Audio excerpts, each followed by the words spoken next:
Next हमारे पास जो topic है वो इस लेक्चर का, उसमें हमने करना ये है कि ये आपके सामने एक होमवर्क क्वेश्चन है जिसके अंदर हमारे पास फंक्शन गिवन है y is equal to 1/x² and value of x naught दी हुई है, x1 भी दी हुई है और आपने फाइंड करना है। पहले पार्ट में आपने slope of a tangent line find करना है eight x not and x1। तो ज़री बात है कि इस केस के अंदर हमें करना ये पड़ेगा कि जो slope of a tangent line का जो फार्मूला यूज़ करना पड़ेगा वो वही यूज़ करना पड़ेगा जो हमारे पास थर्ड नंबर पे जो हमने फार्मूला पढ़ा था, यानी कि जनरलाइज्ड टेंजेंट लाइन का जो फार्मूला है वो हमने यहाँ पे यूज़ करना है। तो उसमें हम करेंगे ये कि पहले हम ऐसा करते हैं कि वो फार्मूला लिख लेते हैं। ठीक है, वो फार्मूला सिंपल था, f prime of x is equal to limit x approaches to h approaches to 0, f of x plus h minus f of x divided by h।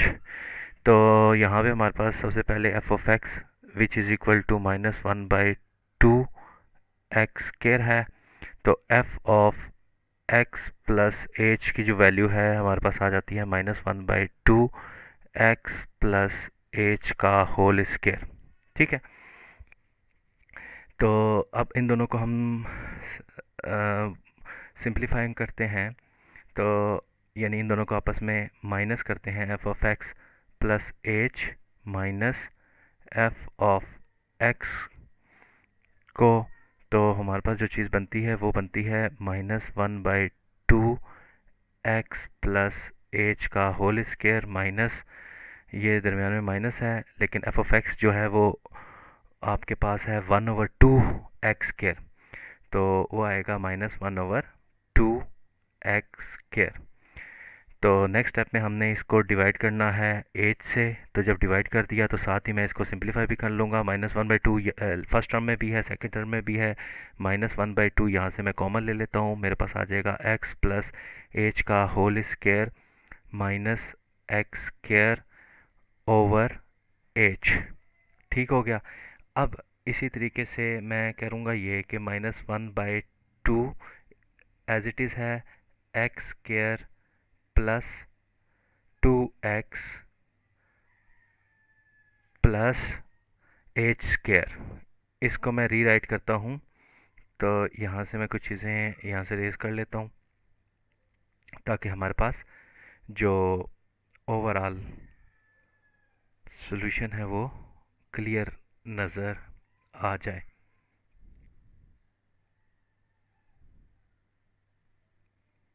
तो यहाँ पे मैं नहीं लिख रहा, मैं इससे के बाद जो लिखूँगा वो यहाँ पे लिख रहा हूँ। इसमें करूँगा ये कि मेरे पास इक्वल है, साथ आप लिमिट ले लें h अप्रोचेस टू 0 और x प्लस h का होल स्क्वायर -1/2 कॉमन लिया हुआ है। तो जब मैंने -1/2 कॉमन लिया था तो ज़री बात है यहाँ पे क्या आएगा हमारे पास,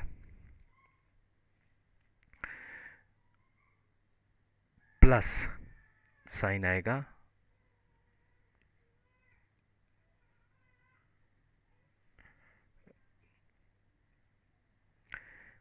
1/2 कॉमन लिया है, प्लस का 1/2 कॉमन लिया है क्योंकि f of x plus h के साथ पॉजिटिव टर्म थी, पॉजिटिव टर्म आ रही थी।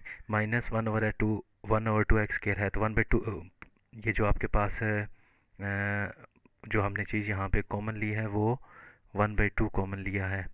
तो 1/2 कॉमन लिया तो पीछे हमारे पास x प्लस h का होल स्क्वायर रह जाता है, इसको ओपन कर लेंगे, x² plus 2x plus h² दरम्यान में माइनस है, -x² आ गया, होल डिवाइडेड बाय h आ गया। तो प्लस x², ये दोनों यहाँ से मैं अगर कैंसिल आउट कर देता हूँ तो मेरे पास क्या रह जाता है हमेशा, limit h approaches to 0 1/2h, यानी 2 जो है वो दोबारा इस एज से मल्टीप्लाई हुआ है, तो ऊपर से मैं 2x प्लस एच स्केयर रह जाएगा। तो यहाँ से मैं अगर 2x h है, तो यहाँ से मैं अगर आप दोबारा से limit h approaches to zero, h को कॉमन ले लेता हूँ, तो मेरे पास आएगा 2x plus h square whole divided by 2h, because h approaches to zero so we can cancel out h with h। तो h की वैल्यू जब ज़ीरो पुट की तो मेरे पास जो आंसर आ गया वो आ गया 2x। ठीक है, ये मेरे पास किसकी वैल्यू आ गई है, 2x। मेरे पास f प्राइम ऑफ x की वैल्यू आ गई है। अब मुझे क्योंकि टेंजेंट लाइन की स्लोप एट x नॉट चाहिए और x1 चाहिए, तो मैं सिंपल क्या करूँगा कि f प्राइम एट 3 पुट करूँगा, जो कि हमारे पास किसकी वैल्यू है, x नॉट की वैल्यू है। तो मेरे पास क्या आंसर आ जाएगा, एक्स नॉट की वैल्यू 3 पुट करने से 2 इंटू 3 6 आंसर आ गया। इसी तरीके से f prime eight 4 value put करूँगा, और क्योंकि f प्राइम की वैल्यू 2x है, तो यहाँ पे अगर मैं x की जगह पे 4 पुट करूँगा तो मेरे पास 8 आंसर आ जाएगा। ठीक है, तो ये इस क्वेश्चन के पार्ट ए के अंदर हमने ये चीज़ फाइंड करनी थी। इसी तरह इसका जो बी पार्ट है वो हम सॉल्व करते हैं। उसके अंदर कहा ये क्या है कि आपने फाइंड क्या करना है बी पार्ट के अंदर, the slope of a second line between the point x not and x1। पहले पार्ट में टेंजेंट लाइन की स्लोप थी, यहाँ पे हम क्या कर रहे हैं, slope of a second line की बात कर रहे हैं। तो slope of a second line simple वही फार्मूला के लेट्स सपोज ये जो हमारे पास y गिवन है ये हमारे पास f ऑफ x के इक्वल है। ठीक है, तो slope of a second line, slope किसके बराबर होगी, slope of a second line हमारे पास किसके बराबर होगी, वो हमारे पास होगी f of x1 minus f of x not divided by x1 minus x not. क्योंकि स्लोप, अगर सेकंड लाइन की स्लोप फाइंड करनी है तो हमें 2 पॉइंट ज़रूर पता होना चाहिए। जब तक 2 पॉइंट नहीं पता होंगे तो हमने स्लोप सेकंड लाइन की स्लोप फाइंड नहीं कर सकते, क्योंकि हमने डिस्कस किया था जब सेकंड की डेफिनेशन कर रहे थे कि हमारे पास जो सेकंड होती है वो किसी भी कर्व के अंदर वो स्ट्रेट लाइन होती है जो उस कर्व के 2 पॉइंट को इंटरसेक्ट कर रहा होता है। ठीक है, इस फॉर्म में मैं क्या करूँगा कि सबसे पहले f ऑफ x1, मतलब कि इसका नाम मैंने, इस फार्मूले का नाम मैंने a रख दिया। ठीक है, f ऑफ x1 मतलब f ऑफ 3, या सबसे पहले हम x ऑफ नॉट फाइंड करते हैं। तो f of x naught is equal to f of 3 which is equal to 1/2 3 का स्केयर, क्योंकि f ऑफ x तो हमारे पास इक्वल है 1/2 ऑफ x स्केयर। तो मेरे पास जो आंसर आएगा 3 ज़र 9 डिवाइडेड बाई 2, 9/2। और f ऑफ x1 की जो वैल्यू है वो हमारे पास होगी f ऑफ 4 की वैल्यू के इक्वल, और f ऑफ 4 किसके बराबर होगा, 1/2 4 का square is equal to 16/2 which is equal to 8। तो ये भी वैल्यू हम पुट कर देंगे इन a। तो अब हमारे पास जो स्लोप आएगी वो slope of a tangent line, second line sorry, वो हमारे पास आ जाएगी यहाँ पे 8 माइनस 9/2 डिवाइडेड बाय x1 की वैल्यू 4 माइनस 3।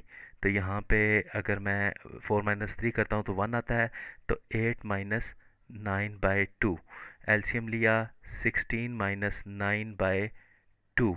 तो हमारे पास फाइनलाइज फॉर्म में जो आंसर आ जाएगा वो आ जाएगा 7/2। ये हमारे पास slope of a second line आई है।